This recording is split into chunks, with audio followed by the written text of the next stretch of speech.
Easy in the Harness: Stories, Solutions, and Strategies for Safe, Satisfying Driving. This podcast is all about working animals in harness, from agriculture to pleasure driving to performance driving at the international level. Learn about what driving is, training tips, history, and more with each episode. I am your host, Corey E.R. Trout of CERT Horsemanship. So one of the most common questions that you come across when people are thinking of buying a new harness or getting into driving in general is what type of harness to get. The biggest and most obvious division in types of harness is the neckwear. Most harness have the option of being able to change between types of neckwear, so if you change your mind or the type of driving you're doing changes, you can go ahead and just change the neckwear to suit what you're doing or what you're using. A small percentage of harnesses have neckwear that is affixed and can't be changed, but that's the extreme minority of harnesses. So we're talking about neckwear today because this is a common sticking point for a lot of people, and it's good to have guidance on why exactly we might choose one type of neckwear over another. So the two basic types of neckwear for harness are neck collars and breast collars. Everything else is a variant of those two. So people with more agriculture or draft background are probably more familiar with neck collars, while people that have a pleasure carriage driving background are going to be most familiar with breast collars. And this does not mean that neck collars are only used for agriculture and breast collars are only used for pleasure driving. Each type of neckwear has its advantages and disadvantages depending on what type of work you're doing, and it's not a clear-cut always one way or another between those two divisions. So, breast collars are any neckwear where the pull comes across the chest of the horse. This includes Euro collars. They're also called brawlers, superflex, and there's more names for them, the exact one depending on who's actually making it. And they basically look like a neck collar, breast collar hybrid. Regardless of how they look, they do function as a breast collar. There is no rigidity to its structure, and the pull comes from across the horse's chest. So regardless of how they look, they function as a breast collar. They might look like they have potential pressure across the shoulder blade like a neck collar does, but there's no rigidity to its structure, and the pull comes from across the horse's chest. They do have a extra heavy solid neck strap, and that's part of what makes it look more like a neck collar. However, it does not function the same way a neck collar does. If you aren't at your ideal line of draft, the pull draws the top of the neck strap down, and it compresses the horse's neck and can cause discomfort. In Barb Lee's book, Understanding Harness, which can be found through the Carriage Association of America's website, she goes into detail on how neck collars and breast collars function, and the main idea to keep in mind with the breast collar is that they are designed for a horizontal line of draft. Line of draft basically means where the pull is coming from, the line in which pressure is being put on the horse. So breast collars, horizontal line of draft. This can also be referred to as a high line of draft because the connection point is higher from the ground. So when viewed from the side, this puts the trace parallel to the ground. So your horizontal line of draft is like the horizon line. It's parallel to the ground. Some people may also refer to this as a high line of draft because the line is high up on the animal's body. So why is the breast collar best suited to a horizontal line of draft? The design of the breast collar places the largest pulling area directly across the animal's chest. If you go below that horizon line, the pull is then divided between the breast portion and the neck strap. The neck strap of the breast collar is designed simply to hold the breast collar up. It's there to keep it from falling to the ground, basically. It is not designed to take any additional weight, especially with those that you find in fine harness or cheaper ones that only have a single neck strap, and that strap is also narrower. Some of them I've seen have only been an inch wide, and I've even seen some as narrow as half an inch, which is ridiculous. But anyways, the neck strap is designed to hold the breast collar in position and not to take the load. When you watch a horse working in a breast collar at the appropriate line of draft, you might notice that at times there's actually slack in the neck straps because they no longer have any weight in them. When you drop below that horizontal line of draft, it pushes on the neck strap. The neck strap then presses down onto the horse's neck in front of the withers. Not only is this uncomfortable, but if you get the load heavy enough and do it a lot, it can actually cause muscle damage to your animal. I will go on a little side note here. Horses, donkeys, and mules are all pretty similar in how their chest and forehand are designed. When it comes to cattle, they're built a little different. If you've seen a traditional wooden neck yoke for oxen, the majority of the weight is actually on the neck. They have this fleshy hump over the shoulder, and they push more with the top of the neck than with the bottom of the chest area. They have that kind of flappy dewlap under their neck, and if the pull is coming from the bottom of the neck or the chest, you're more likely to interfere with their breathing. I experienced this with Bess, the miniature cow I broke to drive. When we used a regular breast collar with the pull across the chest, she had a tendency to choke. She'd cough when she'd work. So when I was breaking her to drive, I actually had the breast collar upside down on her to change, how the pull was coming and that it was more on top of her neck in front of her shoulder. When we looked for a full harness for her, I found a guy named Steve Shaw, and he makes what he calls homestead collars for his miniature oxen. And it looks a lot like the Euro collar or brawler type of design. He does have some extra padding in it to give it a little extra shape and make it kind of semi-rigid, but it's not quite as rigid as a full neck collar is.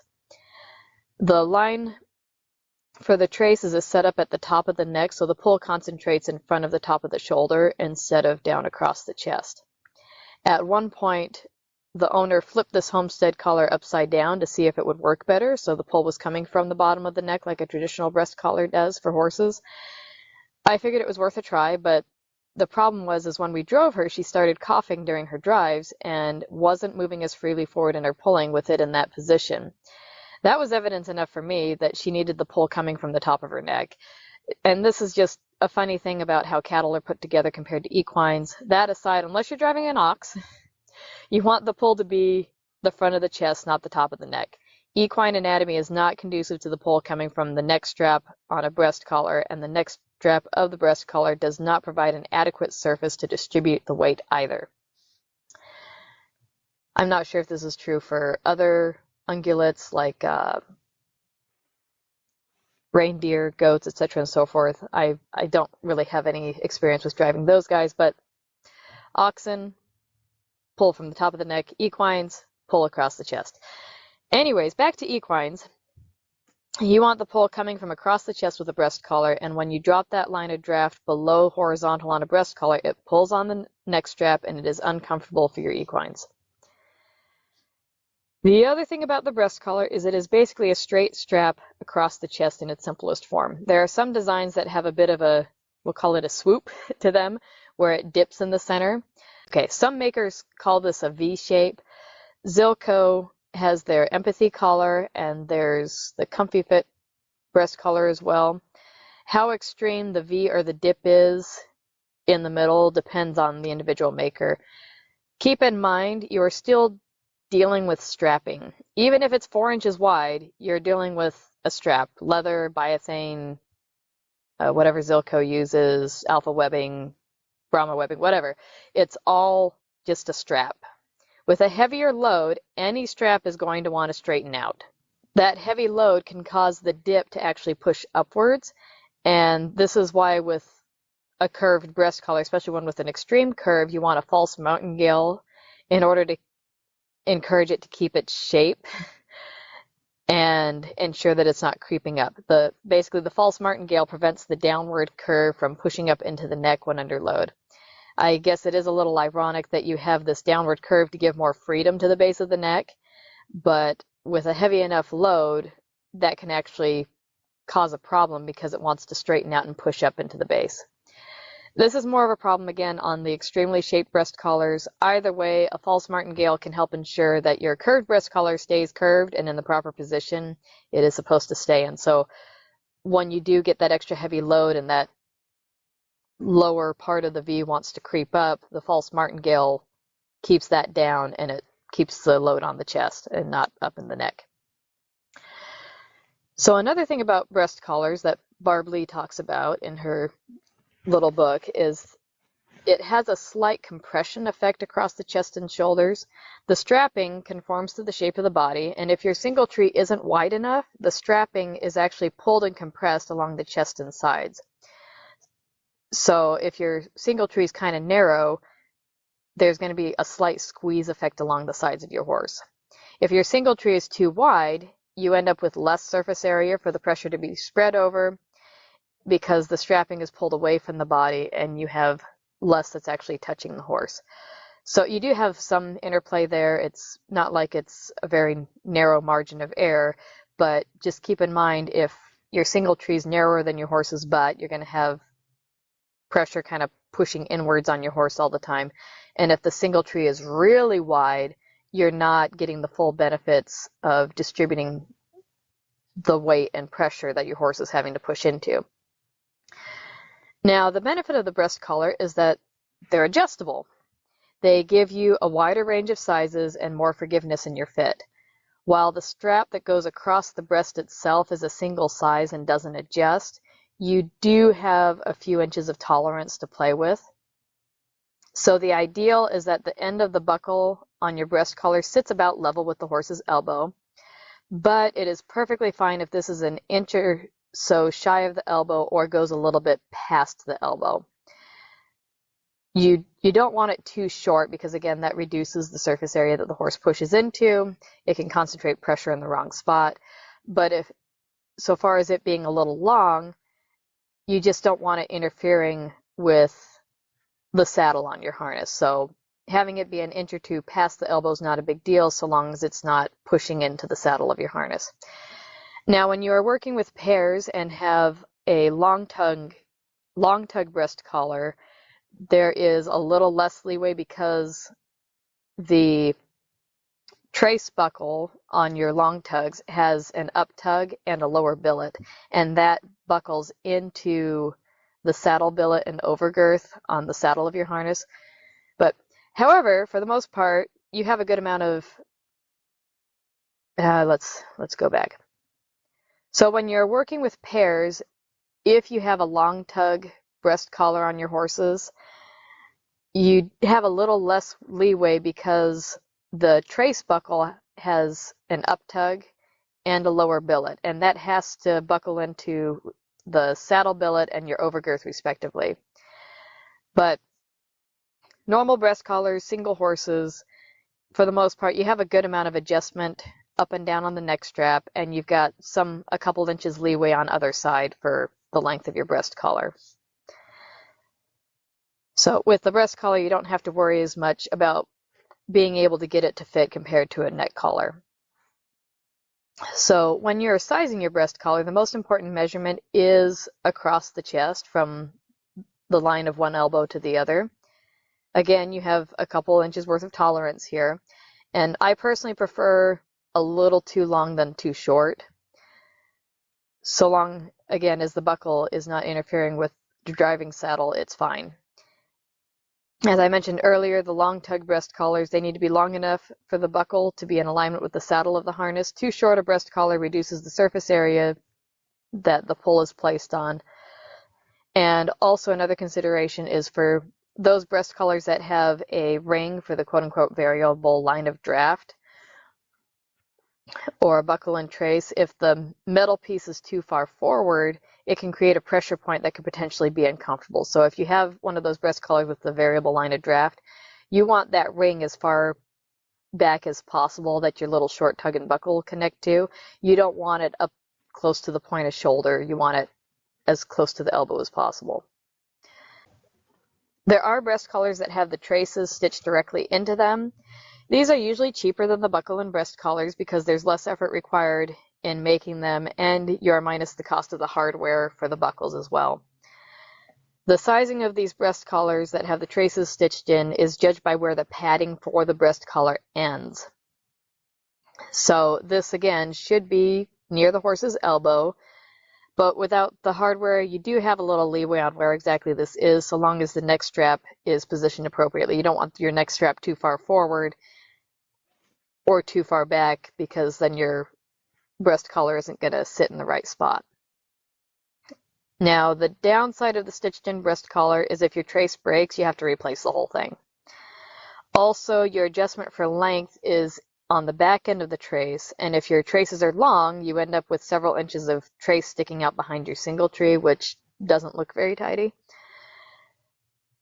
So buckle and breast collars allow you to adjust the trace length at the front or change traces entirely if you need to. So when you're buying your harness, my general recommendation is for a buckle and breast collar if you're going the breast collar route, just because it's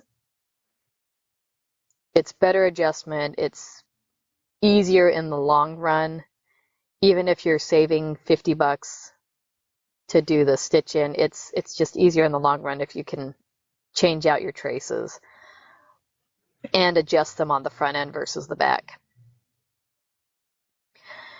Now I will note I do have my training breast collars, and these were especially made for me by Perry Tack and Harness in Florida, and she's been so awesome about about humoring me and my weird little projects with these training breast collars. So anyways, the training breast collars I had specially made, you can adjust the chest portion on them. And I personally find that they're pretty cool, if I do say so myself, having designed them. So what it does is it allows me to have 3 training breast collars that I use, and one of them basically goes from mini to small pony, the next one goes from cob to horse, and then the largest one goes from, large horse all the way up to my draft horses. But that adjustability isn't a standard feature of a breast collar. And the only reason I have these is because I do train a lot of horses, donkeys, mules of all sizes, going, down to the minis and all the way up to draft horses. And I didn't want to own 20 different breast collars so that I could do the training. Having these 3 that I can adjust in and out has been really great for me to be able to do the training that I do without having to have a bunch of extra equipment laying around. So that pretty much covers the breast collars. We're going to go ahead and move on to talking about neck collars. Now, neck collars can vary a good amount in style, just like breast collars can. Breast collars you can have anywhere from, just a little thin strap with a single neck strap, all the way up to really fancy ones with, lots of padding and big swoopy shapes and all that. The standard neck collars that you usually see in the United States are usually a straw padded neck collar coupled with wood or metal hames. The neck collar itself is basically a giant pad. This is what the horse is actually pushing into, and the hames go into a groove on the neck collar, and then the trace is attached to that. The connection between hames and trace is where the horse's push gets turned into a pull on the load. There are some types of neck collars that you see more in Europe, such as the Norwegian one that has 2 pieces that are connected together by hame straps, and the pad and hame are essentially one piece. It's not 2 separate ones. You can also look at the Bavarian style of harness, and someone can correct me if there's a specific name for it, but in that style, the neck collar and pad are one solid piece, and you hook your traces to a ring on the outer rim. There's also the shaft bow style of harness that you find more commonly in Finland, Eastern Europe, and Russia that has an integrated wood hame and pad.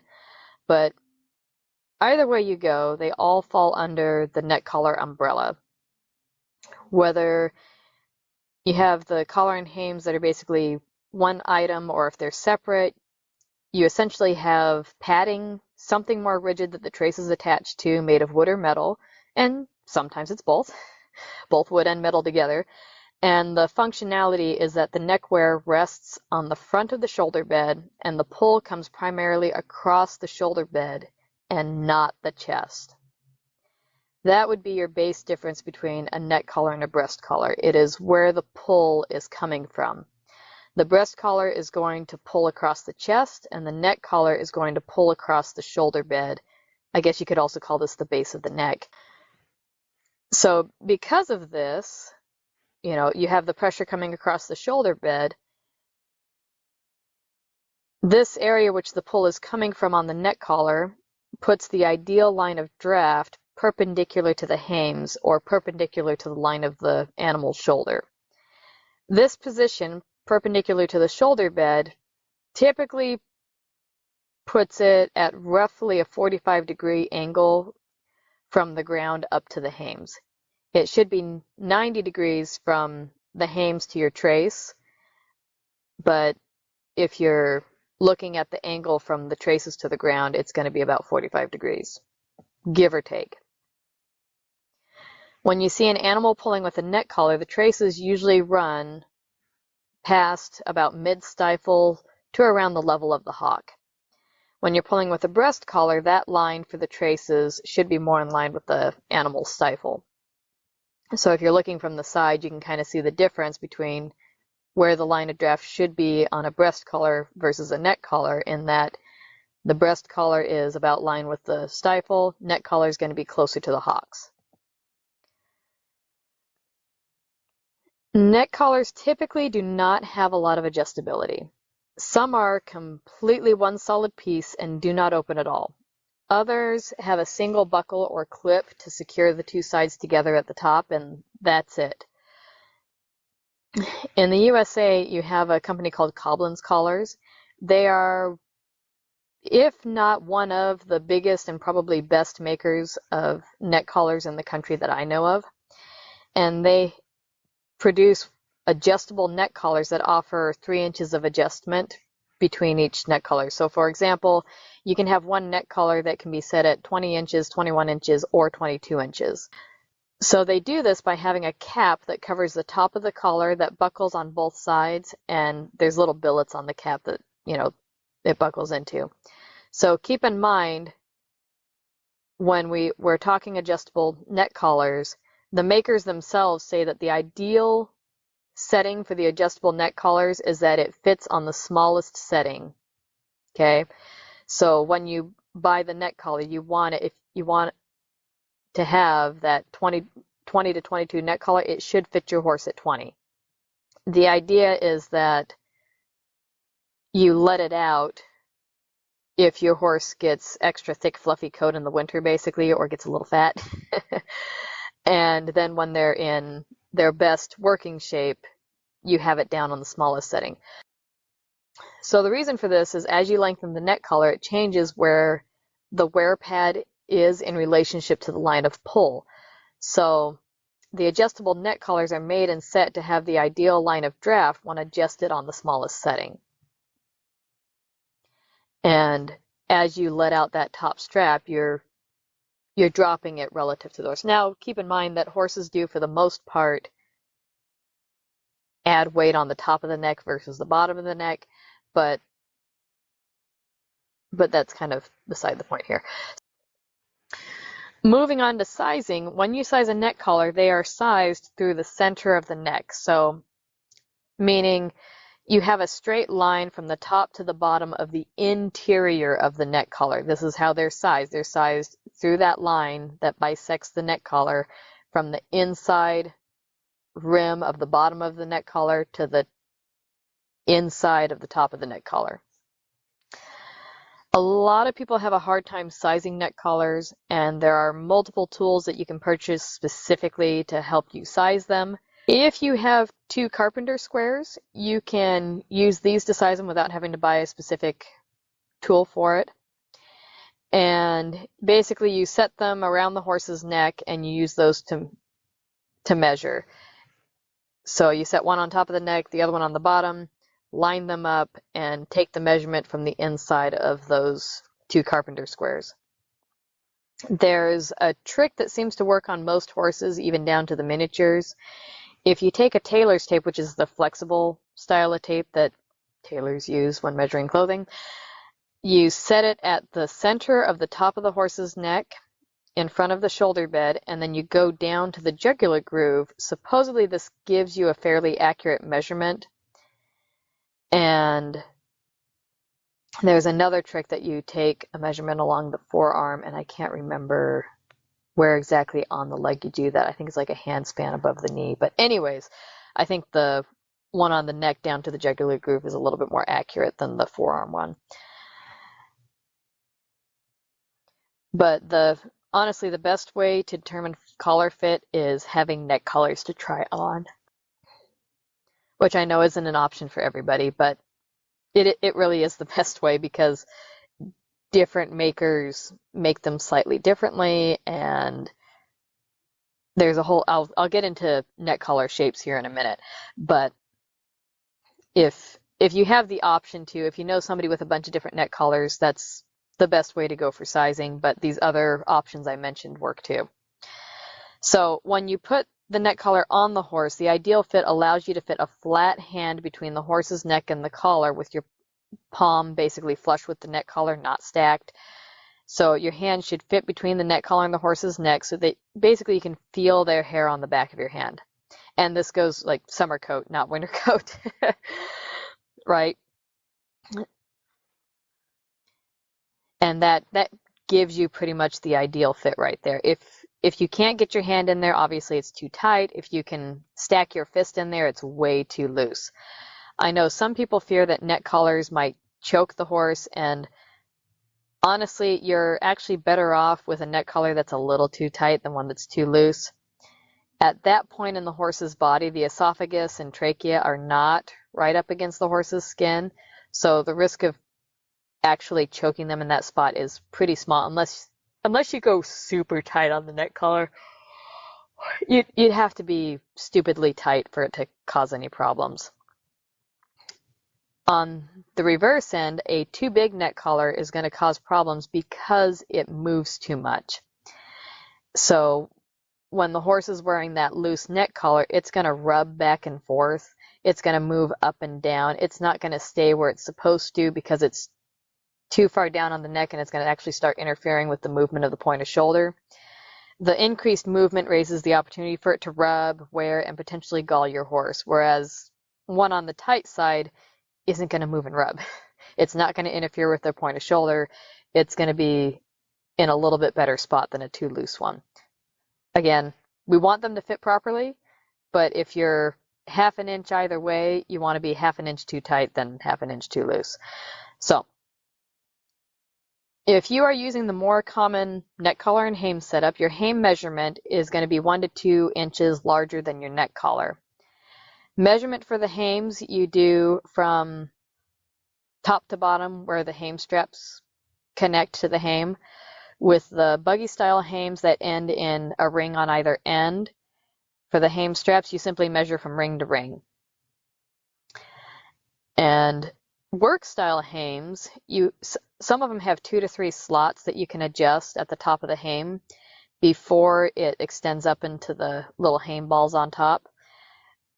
These hames are adjustable in a range, and you can measure, ideally you want to measure from the bottom ring for the lower hame strap to the top notch of the hame. And again, you have, depending on the individual one, you can have anywhere from 2 to 3 inches of adjustability on there. But again, you want the hame to be 1 to 2 inches larger than your neck collar. The other consideration of why your hame is going to be bigger than your neck collar, measurement-wise, is that the hames fit on the outside of the neck collar, and the neck collar is measured on the inside opening. So it would make sense that the hames will measure larger than the neck collar because they're on the outside versus the inside. And another side note with neck collars, if you are using a pad on your neck collar, one of the ones that kind of goes all the way around, not just a little cap pad at the top, the neck collar pad should measure about 2 inches longer than your neck collar measurement for a proper fit, because again, our neck collar measurement is that straight line from top to bottom, whereas the pad is going around the outer rim. So if you do the same measurement as your neck collar, you're going to end up with a pad that's 2 inches or so too short. Other considerations is that your hames should be shaped to fit perfectly in the hame groove or the hame bed of your neck collar. If they are not fitted, you can have a professional metal worker shape them, or there's even some places, harness shops and such, that actually sell hame benders. Some manufacturers or sellers will actually bend the hames to the neck collar before you receive them if you buy both at the same time, which is nice and convenient. Having hames that fit nicely into the hame bed is important for safety, because if your hames pop out of the hame groove on the neck collar, it can cause a multitude of problems for you and your animal. That also said, when you're putting your hames on the neck collar, you want to be sure that your trace lines up with the wear pad on the neck collar. Neck collars will have, if you're looking at them, they often have that little extra piece of leather at the widest part of the neck collar, and that's an extra wear pad. So this allows your neck collar to last longer, because if that wears out, you can have a leather worker remove that and just put another one on without having to undo the whole neck collar and redo all the stuffing and repair it that way. So anyways, you want to line up your trace with the wear pad that's stitched onto your hame or onto your neck collar. So the following are some other considerations for neck collars. I personally only have leather neck collars. All of mine are made of leather. They're stuffed with straw, but the outside's leather. Now, pretty much the rest of my harness is all synthetic, but the neck collars themselves are leather. I have a couple reasons for this, and truth be told, I haven't seen or used very many synthetic neck collars in person, and the ones I have seen have not impressed me with their quality. I would not be surprised if my small sample size just has not had a high quality synthetic neck collar in it, so I do reserve judgment on synthetic neck collars as a whole, but in my limited experience with synthetic ones, I prefer leather. So the nature of leather, the material itself, lends itself to being a good material for the neck collars. Leather can be shaped and formed better for a smoother finished surface. Synthetic materials they don't do what leather can do in this instance. Again, I have straw stuffed full leather collars, and over time, if you're using them on the same horse all the time, they will form and shape somewhat to that particular animal's anatomy, increasing comfort and efficiency. If you take care of it too, the leather will pretty much last forever. It's a very durable material. It's skin, basically. It's skin. If you take care of your skin, it lasts a long time. Also, in my experience with the synthetic neck collars, and again, maybe I've just experienced cheap ones, but what I've seen and know of synthetic materials is that they don't bend, stretch, and shape the way leather can, or at least it takes a lot more effort to get them to do that, and then because you have higher labor involved, it's no longer cheap, right?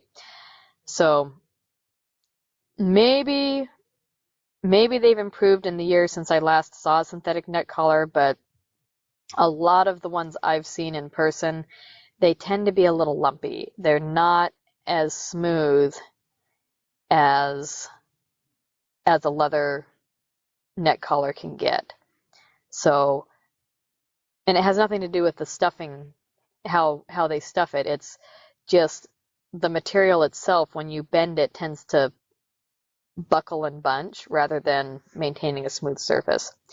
Now with breast collars too, my favorite ones of all time were leather lined, because again, the leather is better able to be formed and shaped into what you want. And the chest area of the horse is U-shaped, and leather just does a better job of forming to the shape of the horse's body. If you have a synthetic breast collar, and again, it depends on the maker and material on how smooth they are. Some makers are better able to shape them so you don't have lumpy padding against the horse's body, and others don't do quite as good of a job of that.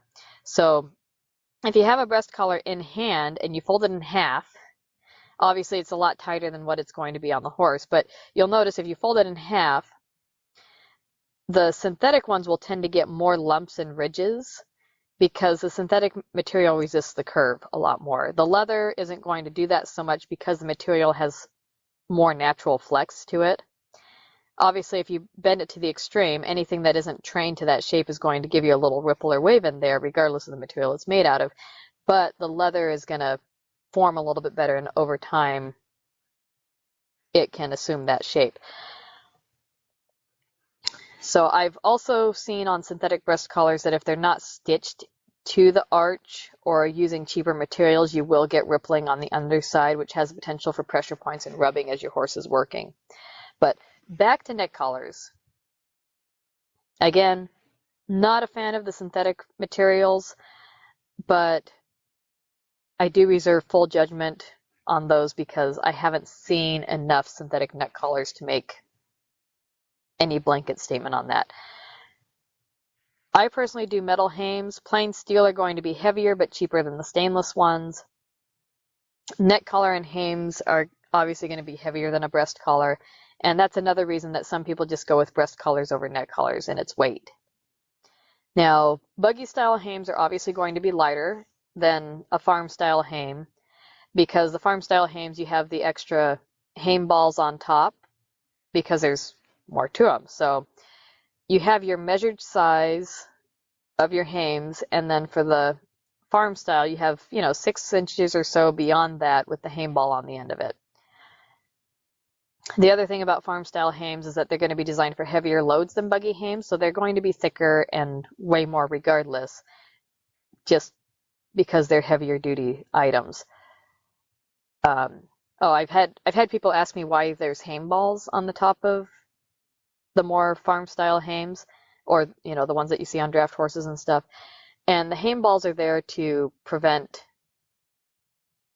an animal from getting impaled on them. So if they just ended with the same diameter as the tube of steel, if something were to happen, you don't, and especially with a lot of these farm applications, you have multiple animals working, you don't want one of your animals to get impaled on the hames. It'd be bad.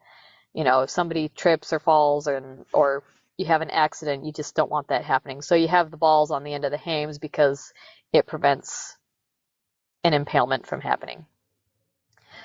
So, continuing on, apart from the buggy versus farm style hames, you have different ways the traces can connect to them. Some will have a short or a long tug, and the tug is basically the strap that ends in a buckle that the traces are then connected to. Short tugs are typically used with singles. They can also be used with pairs. Long tugs are exclusive to pairs, like with the breast collars, and the long tugs buckle into the saddle of your harness. Your traces will adjust at the tug buckle, and that allows you for some flexibility in the length of your shafts or pole, whether you're doing single or pairs. So you don't see a lot of buckle-in tug connections with working style harnesses because the buckle puts a weak point in your traces. If you're pulling heavy loads, it will stretch the holes. Because of this, work harnesses will have traces that are secured by a bolt or a very, very heavy clip to the hames.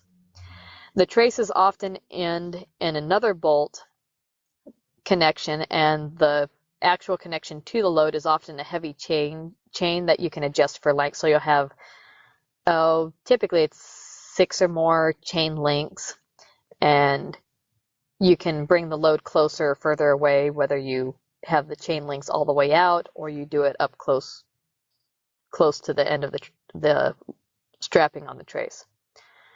But yeah, typically you have, on the pleasure side, you're going to see more buckle-in traces. On the agricultural side, you're going to see more bolt-on traces. Because again, the bolts are going to be designed more for heavier loads. You're not really going to see buckle-in traces on a harness that is being used for draft work. That said, unlike with your breast collars with the stitched-on traces, you can replace the traces on your hames. Some of them are clip-on, so you undo the clip or undo the screws on the clip and pull it off, and you can put a different set on. or you unscrew the bolt and you can change out the traces for whatever length or style that you need. Moving on to the line of draft in regards to neck collars. So neck collars are better designed for a low line of draft, such as dragging things on the ground and vehicles with a low set single tree. You're not going to do as well with a breast collar if you're pulling stuff on the ground because you have that extra burden on the top of the neck that we discussed earlier, and it's just not designed for that type of pressure. We've already discussed what happens with a breast collar when you don't have the proper line of draft, but what happens with the neck collar? So again, ideally, you have your 90-degree angle between the hames and the traces straight back to where you connect to either your vehicle or your load. What happens if you go too high with a neck collar? If you get pretty close or at that horizontal line of draft. The neck collar is designed to sit parallel to the animal's shoulder bed, and the weight is distributed across the whole shoulder bed. If your line of draft is too high, the weight is going to be concentrated on the lower end of the neck collar, and you're going to reduce the surface area that the pressure is spread across. So if you look at your neck collar after you're done working, you want to see an even mark, from the bottom of that neck collar all the way to the top. There should be nice, even sweat marks all the way through. If you're only seeing sweat marks at the bottom of your neck collar, it's not doing the job it's supposed to. It's not distributing the weight properly. You probably have too high of a line of draft, or it's not fitting correctly. So you can, just like with saddle fitting, you can use sweat marks to kind of judge how well something's fitting. You can do the same thing with your neck collar. If your sweat marks aren't where they're supposed to be, then you need to either adjust fit or adjust where your line of draft is. So, in my experience and understanding, it's a little less of a sin to run too high on a neck collar than it is to run too low on a breast collar. I've seen fewer problems with neck collars run too high than in breast collars run too low. But that said, ideally, if you're running high line of draft, you should have a breast collar. If you're running low line of draft, you should have a neck collar. Now, there is a distinct advantage to a low line of draft, and it comes when you hit an obstacle. So think of this for a moment. If you're going along and you hit a rock or there's a curb and you have to get up and over it, the low line of draft is going to draw the vehicle better up and over the object versus that horizontal line of draft. I'm sure you've experienced pulling or pushing something along and hitting a bump, and it is much easier to lift the front of whatever you're pulling up and over than it is to try and just pull straight across the obstruction. So with the low line of draft, your pulling point is lower, closer to the bottom of your load, and it's easier to draw it up and over the obstacle versus a high line of draft where you hit that obstacle and your pulling point is closer to the top of the object, and then the line of draft almost pulls down into the object or through the object rather than up and over, and it just makes it a little harder to get the wheels over the obstacle. Now that said, typically with a high line of draft, you're using lighter weight vehicles, you're not pulling a heavy load, and a lot of the two-wheel vehicles tend to have larger wheels, so it's easier to roll over things. But being aware of the advantages and disadvantages of all things allows you to make an informed choice for what your specific situation is. So a final note on neck collars is that you have 3 basic shapes. When you go to buy your neck collar, you're going to come up with these terms that I'm going to explain here in a minute. So you have your full face neck collar, and that's basically padded thickly throughout. It tapers slightly towards the top, and the full face collar is used on animals with slender necks. So mules and donkeys, typically they're going to all be full face neck collars. Light breed horses, this usually fits well. And, kind of your quote unquote average shaped horse. The next shape is called a half Sweeney neck collar. And that shape changes compared to the full face towards the top of the neck. Anyways, so half Sweeney neck collars have a slightly different shape at the top of the neck. They tend to thin out up there. It's cut back to make room for the more prominent muscles along the upper neck that you find in draft horses and those with more of a draft style influence in them. A lot of cobs, gypsy vanners and stuff like that. So most working collars are going to be half Sweeney shape unless they're made for donkeys and mules. So the half Sweeney is pretty common when you're looking at neck collars for draft horses and things like that, because a lot of them do have extra thick muscles at the top of the neck, and a full face neck collar would put undue pressure on that. So they made the half Sweeney neck collars. The full Sweeney collars are almost exclusively seen among animals that do weight pulls and logging with heavy drafts. The full Sweeney collars are almost exclusively seen among those animals that do weight pulls and logging. So mostly this is really heavy draft horses that have very well developed musculature. So the upper portion of this neck collar has a more extreme taper, and this gives space for the more developed upper neck muscles of these horses. And again, if you weren't using that full Sweeney neck collar, they could get pressure points on the upper part of the neck because it's thicker up there. A full face neck collar would not work well for them. So going back to the things that look kind of like neck collar, breast collar hybrids, these function as breast collars. There were some makers in the past that made erroneous claims that the Brawler, Eurocollar, Empathy Collar, Superflex, Comfy Fit, whoever's making it, whatever name they're using, they were trying to promote them as the best of both worlds, and that it does similar things as a neck collar. I think one of them told me it was, oh, it allows them to pull with the front end like a neck collar and push with the hind like a breast collar, and it's like it was kind of nonsense. But anyways, this is not true. It doesn't give you the best of both worlds. These are not substitutes for a neck collar. They can sometimes work for an animal that has a very low neck emergence, but as I mentioned earlier, you need a good false martingale on there to keep it from riding up in the front. This style of neckwear functions best with a high line of draft like a breast collar does. Too heavy of a load will cause, we'll just call it a brawler, to collapse on itself as the sides are pulled back and the bottom part of the neck gets pulled up and the top comes down. So because there's nothing rigid in the design to prevent the neckwear from being pulled out of shape, again, when you get a heavy enough load, it's gonna squish top to bottom. I've never seen them myself, but I remember one person kept mentioning that there was one maker that did actually have a metal bar in their brawlers, but that was a rare exception to the rule. Most of them anymore that I've seen that are made, it's all strapping.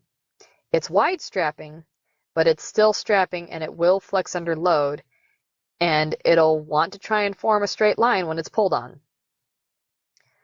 So these type of neckwear, I mean, it could be just a fashion consideration. If you like the look of one of these heavyweight breast collars, great, good for you.